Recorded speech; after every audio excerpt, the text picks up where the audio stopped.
we'll move on. The next one is Dalton Smith versus Walid Ouizza. Did I Walid say that Ouizza. right?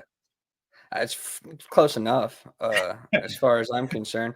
And this is Yeah. another example the stuff we were just talking about of those people backing their boy. Dalton Smith Yeah. seems like the next best thing, for sure going to be next undisputed guy. He's this phenomenal fighter. Anyway, he goes up against Walid Ouizza, which is a Frenchman. So I thought, with Sarase doing that to Munguia, Ouizza might just like take that momentum and upset Dalton Smith. That wasn't the case, not even almost. I think the very first punch from Smith that landed on Ouizza, I think I texted you immediately and was like, I don't think this guy's ever got taken a punch in his life. He looked lost and scared. Now, I understand I'm not a fighter, and I like full respect to the dude. I always want that to be known, is that I truly respect anybody who has the brass to like get in the ring and try it.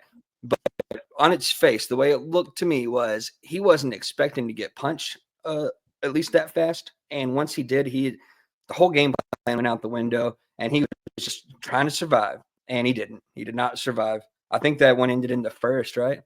Yeah, it was early in the first round. And matter of fact, Dalton Smith's game plan went out of the window after he hit him the first time too. He's like, "What? I'm not gonna box this guy.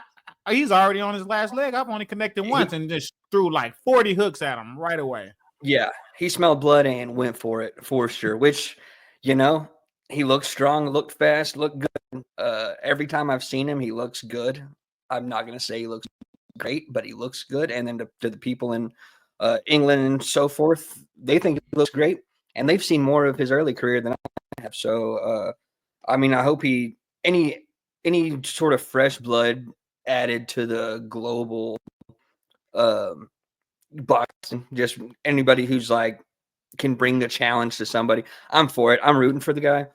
I think the last fight was Jose Zepeda, and I was not happy about that fight. Not the way it looked, but just the fact that it was like booked. But other than, taking all that personal stuff out of it, he looks good, and he's obviously very good at boxing. So hopefully he does really well. But the story of that entire card was Conah Walker and Harry Scarff. You saw that one, right? The co-main? Yeah. No, I actually forgot about that until you just mentioned it. That was insane. It was wild. So my wife was watching it with me, and we usually do a thing where she asks me who I'm picking, and then I'll give her a quick synopsis of why and what and where and how I feel about it or whatever. And I was like, Harry Scarff, because I like his name. It sounds like a fuzzy scarf, And then Conah Walker, who she picked because she liked that he was shorter. And then I'm like kind of going in and out of sleep during this time. And so every time I'm awake, and then please correct me because I think you saw more of it than even I did. Every time I woke up, it was Scarff catching Walker on the way in, and just a relatively middle pace kind of situation where Scarff was just more or less getting the better of almost every exchange that I saw. Was that any different from the way that you saw it? Yeah, he was controlling the pace. He was controlling the distance, and he was just boxing his ears off. He was doing real good, getting in and out and pivoting, and just like I said, controlling the pace, controlling the fight. Definitely 100% had it in the bag going into the 11th. Mm-hmm. Going into the 11th. And to my surprise, coming out of a daze of like, oh no, this fight's almost over. I better start paying attention. Bam, bang, pow. Conah Walker like pulls it off, and I wasn't nearly as excited as my wife was about it. It's not Scarf or anything, but it was because I was kind of sleepy and didn't know what was going on. That woman jumped up off the couch and was like, "Oh!" Gave it one of those numbers. And I was like, "Oh shit! Did he do it? Did he do it?" And sure enough, he had done it. It was amazing. I wasn't even rooting for the guy. I was so proud of him. It was one of those situations where, like, anybody, like most people would just not, like, they just kind of, all right, the fight's almost over. Let me just get a bicycle and kind of survive a little bit. But that was not his plan. He was like, I'm gonna cork him with a hook, and bam! Like, oh, it was beautiful. Yeah. It was beautiful. Yeah. I remember I was scrolling on Instagram the other day, and it was a NASCAR video, and Oh, I The saw that one where they're just like he's like turning left and turning left and turning. yeah. I'm just kidding. Yeah, That's fuck you, hilarious. fuck you. That shit worked. Okay, no, it was a NASCAR video, and the driver is like, "Hey, he's basically getting ready to be on the last lap, and things aren't going well." And what he says to his crew is, "All right, guys, things aren't going well. I'm just gonna press this fucking gas down until I see either a checkered line or Jesus." And that's what he did. And he mashed the gas, rolled the outside of the fucking arena, scratched up the whole side of his car, and ended up winning the race.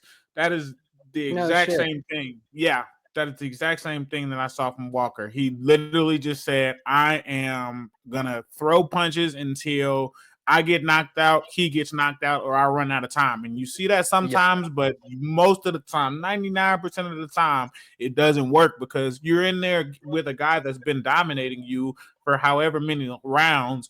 He's already hip to what you're doing. He's probably a better guy. He's locked in, focused. You know, you're a little bit outmatched, but didn't matter to him. He found the shot. He landed the shot. He got him out of there. It was beautiful. It was beautiful and inspiring as hell, to be honest with you. And I hope Yeah. that man, I don't know how, again, this is a situation where I'm in America, Texas specifically. I don't know how popular he is in England. Obviously, popular enough to be a co-main, which is good. I hope he's even more popular now. I hope they back this guy as hard as they're backing Dalton Smith, not because he's a world beater, but because like what he did was, I mean, it's one of those things about one of those beautiful moments in boxing that keeps me watching the sport. Is just seeing, and I don't want to get like wax authentic about it or anything, but just seeing somebody who's got like everything stacked against them use their own two hands to make it all okay for themselves and to do something great. And it only takes like half a second to go from loss to one. You know, it's amazing. It's amazing stuff. Before that one, we saw Ellie Scotney fight Mea Motu, and I'd seen Mea Motu before on the Janabek on Kanuli card, and I thought, man, this girl's goods, man. She can punch, like she's got it all going on.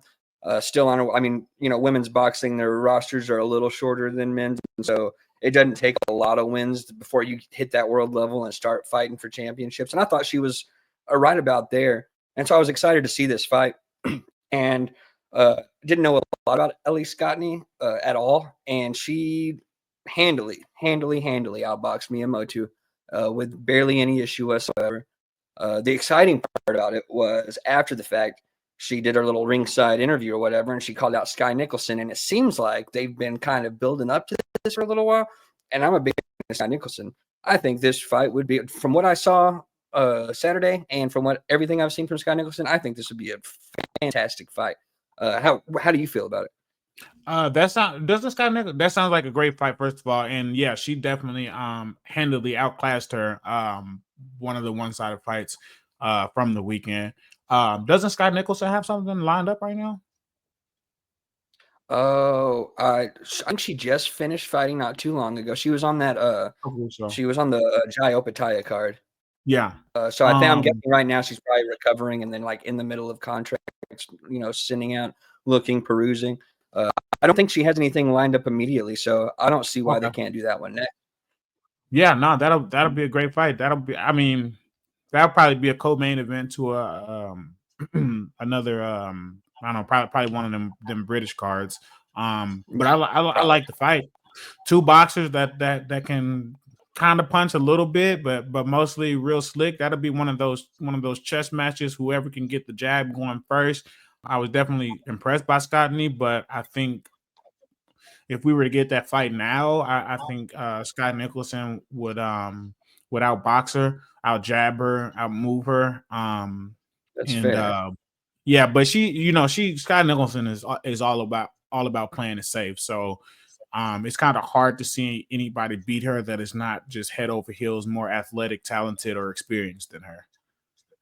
Right, right. And I don't know her Scotney's like whole background. I haven't seen all of her fights or anything, but there's a reason they fight the fights. Not every Exactly. favorite doesn't win every fight.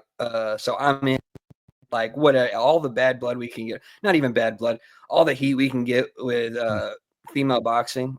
Just bring it, man. Like just start I love seeing these like small rivalries pop up. I want them to all be bigger. The queen of rivalries, Michaela Mayer's been talking a lot of shit lately.